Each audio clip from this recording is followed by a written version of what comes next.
నమస్తే, welcome to I dream. నేను లక్ష్మి దుర్గా. మరికొన్ని నెలల్లోనే ఏపీలో ఎలక్షన్స్ జరగబోతున్న నేపథ్యంలో అన్ని పార్టీలు కూడా దానికి తగ్గట్టుగా సమాయత్తమవుతున్నాయి. మరోవైపు పార్టీలోకి అంటే ఎవరికి వారు పార్టీలో చేరికలు త్వరగా ఉండబోతున్నాయి, అంటే భారీ సంఖ్యలో ఉండబోతున్నాయంటూ కొంతమంది మాట్లాడుతున్న పరిస్థితి. ఈ విషయంలో మనం చూసుకుంటే గనక ఆహ్, టీడీపీకి సంబంధించి అచ్చెన్నాయుడు కొన్ని కామెంట్స్ చేశారు. త్వరలో వైసీపీ నుంచి భారీగా నేతలు బయటకు రాబోతున్నారు, తమకు ఫోన్లు చేస్తున్నారని ఆయన చెప్తున్నారు. మరోవైపు భీమవరం జనసేనలోని జనసేనకు సంబంధించిన వార్డ్ మెంబర్స్ కొంతమంది వైసీపీలో చేరారు. సో అసలు ఏం జరుగుతోంది? ఏ పార్టీలోంచి ఏ పార్టీలోకి ఎవరు వెళ్ళబోతున్నారు? ఎలక్షన్స్ దగ్గరకొస్తున్న నేపథ్యంలో ఈ పార్టీ మార్పులనేవి కొంత కీలకంగా మారిన పరిస్థితులు. సో ప్రస్తుత అంశాలపై మనతో మాట్లాడడానికి ప్రముఖ రాజకీయ విశ్లేషకులు పురుషోత్తం రెడ్డి గారు ఉన్నారు. మాట్లాడదాం. సార్ నమస్తే సార్. నమస్తే లక్ష్మి గారు. సార్, కొద్ది రోజుల్లో ఎలక్షన్స్ జరగబోతున్నాయి, కొద్ది నెలల్లో ఆంధ్రప్రదేశ్‌లో. సో ఇప్పుడు జనసేన నుంచి కొంతమంది కీలక నేతలు, ముఖ్యంగా అది కూడా భీమవరంలో ఎమ్మెల్యే సమక్షంలో వైసీపీలోకి వెళ్ళడం జరిగింది. మరోవైపేమో టీడీపీ రాష్ట్ర అధ్యక్షుడు అచ్చెన్నాయుడు గారు వైసీపీ నుంచి కీలక నేతలు తమతో టచ్ లో ఉన్నారని, ఫోన్లు చేస్తున్నారని, పార్టీ మారడానికి వాళ్ళు సిద్ధంగా ఉన్నారంటూ ఆయన చెప్తున్నారు. సార్, ఎలక్షన్స్ దగ్గర పడుతున్న సమయంలో మరి ఇటువంటి చేరికలు, పార్టీ మార్పులు ఎంత మేరకు ప్రతికూల ప్రభావం చూపిస్తాయి సార్? సంక్రాంతి వరకు వైసీపీ నుంచి ఇంకొంతమంది రాజీనామా చేస్తారు. మన రామకృష్ణారెడ్డి గారు చేశారు, ఈ రోజు దాడి వీరభద్రరావు గారు చేశారు. ఎవరు చేస్తున్నారు? వీళ్ళందరూ ఈ ఎమ్మెల్యే సీట్లు ఆశించి ఎమ్మెల్యే సీటు పోగొట్టుకున్న వాళ్ళందరూ రాజీనామా చేస్తున్నారు. కొంతమంది అడ్జస్ట్ అయిపోతారు. మనకి ఇదే పార్టీ, జగన్ గారు మళ్ళీ వస్తే ఇంకో రూపంలో మమ్మల్ని అడ్జస్ట్ చేస్తారని నమ్మే వాళ్ళు ఇక్కడే ఉండి భవిష్యత్తు చూసుకున్న వాళ్ళు ఉంటారు. ఇది కుదరదులే అనుకునే వాళ్ళు వెళ్తారు. రామకృష్ణారెడ్డి గారు వెళ్ళారు, ఈ రోజు దాడి వీరభద్రరావు వెళ్ళారు. ఇట్లాంటి ఇంకొంతమంది కూడా, అంటే సంక్రాంతి లోపల ఎందుకు అంటున్నారంటే ఈ లోపల జగన్ గారు ఫైనలైజ్ చేసేట్టుగా ఉన్నాడు. ఫైనలైజ్ చేసేటప్పుడు తెలిసిపోతుంది కదా ఎవరికి సీట్ వస్తుంది, ఎవరికి సీట్ రాదని. సీట్ రాని వాళ్ళు ఇక్కడ వద్దనుకునే వాళ్ళు వెళ్ళిపోతారు. వాళ్ళందరూ తెలుగుదేశం చేరతారా, శర్మిలా గారి పార్టీలో చేరతారా కాలం నిర్ణయించాలి. కానీ సంక్రాంతి నుంచి తెలుగుదేశం వాళ్ళు రాజీనామా చేస్తారు. సంక్రాంతి తర్వాత తెలుగుదేశం స్టార్ట్ అవుతుంది పండగ. ఇప్పుడు ఎందుకంటే సంక్రాంతి తర్వాత జనసేనకి ఎన్ని సీట్లు ఇవ్వాలి, బీజేపీ వస్తే వాళ్ళకి ఎన్ని సీట్లు ఇవ్వాలి, సిపిఐ వాళ్ళు వస్తున్నారు వాళ్ళకి వీళ్ళు సీట్లు ఇవ్వాలిగా, ఒకటి రెండు 30-40 ఇద్దరికి ఇస్తే ఆ 30-40 సీట్లు ఎవరైతే తెలుగుదేశం పార్టీ వాళ్ళు ఇన్ని రోజుల పాటు ఆశించారో వాళ్ళు వదిలేస్తారా?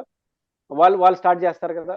జగన్ గారికి ఒకే సమస్య, 175 వాళ్ళు పోటీ చేస్తున్నారు కాబట్టి తన నియోజకవర్గం, తన పార్టీలోనే ఎక్స్కి పోతే వై బాధపడతాడు.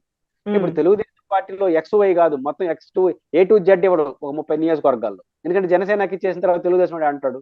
వాళ్ళ పరిస్థితి ఏంటి? జగన్మోహన్ రెడ్డి గారి పార్టీలో ఉంటే నాకు నచ్చినోడు ఎమ్మెల్యే అయినా నాకు ఇంకో రూట్ చూపిస్తాడు జగన్.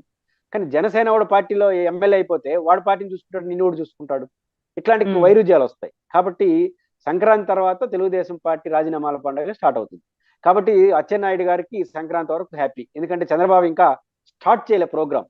ఎవరికి రెండు రకాల సమస్య, సీట్ల అడ్జస్ట్మెంట్ లో పోతారు.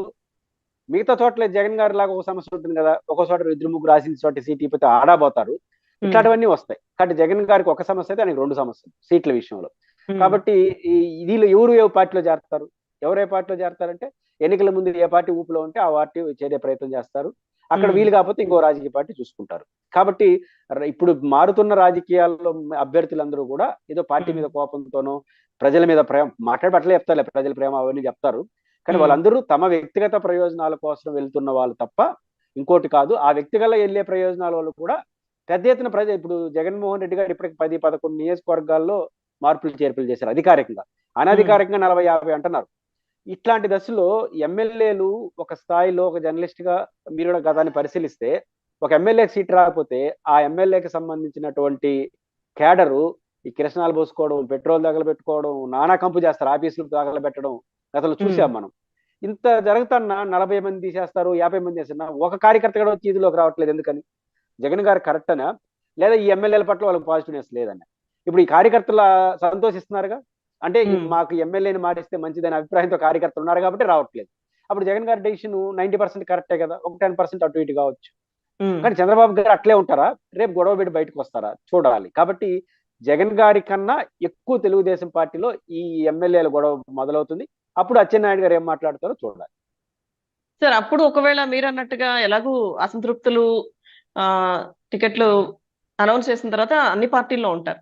సో అప్పుడు వాళ్ళకి ఆప్షన్ ఏముంటుంది సార్? అంటే వేరే పార్టీలోకి వెళ్ళడానికి ఇంకా వైసీపీకి వచ్చే అవకాశం అయితే వాళ్ళకి ఉండదు కదా మారాలనుకున్నా.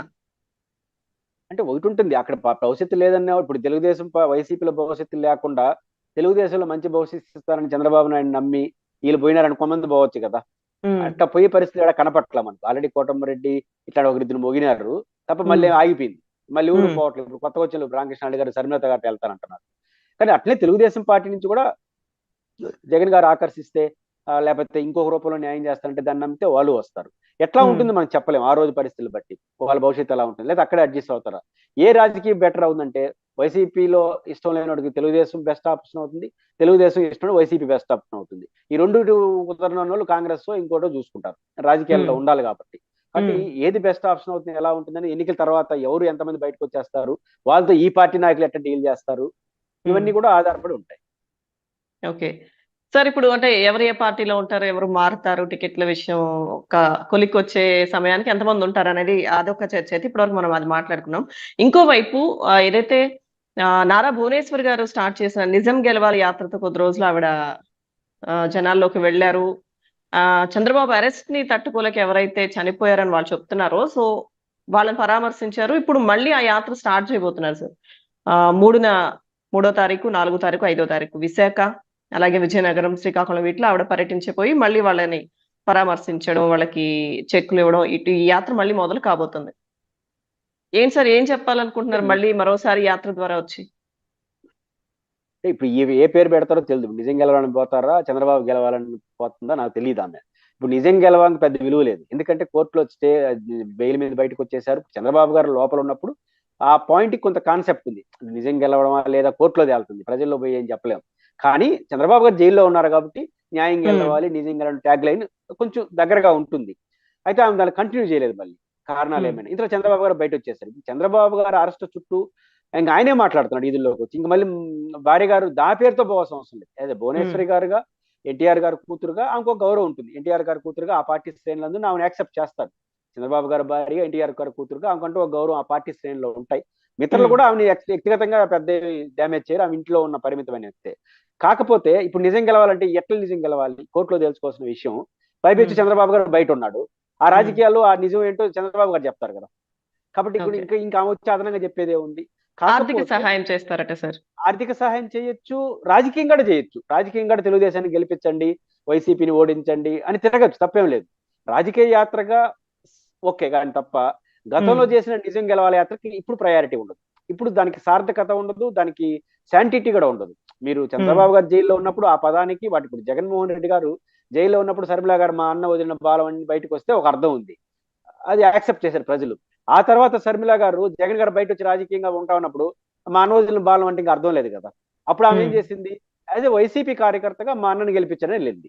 ఇప్పుడు కూడా భువనేశ్వర్ గారు నారా చంద్రబాబు నాయుడు గారు భార్యగా, రామారావు గారు కూతురుగా, చంద్రబాబు తెలుగుదేశాన్ని అభిమానించే వాళ్ళకి ఎస్ మన పార్టీ గెలవాలి, వైసీపీని ఓడించండి అని రాజకీయ పోరాటం చేస్తే ఆ మేరకు ఆ పార్టీకి అది ప్రయోజనమే కదా. పెద్ద లీడర్గా ఆ పార్టీ వస్తే వింటారు వినేవాళ్ళు.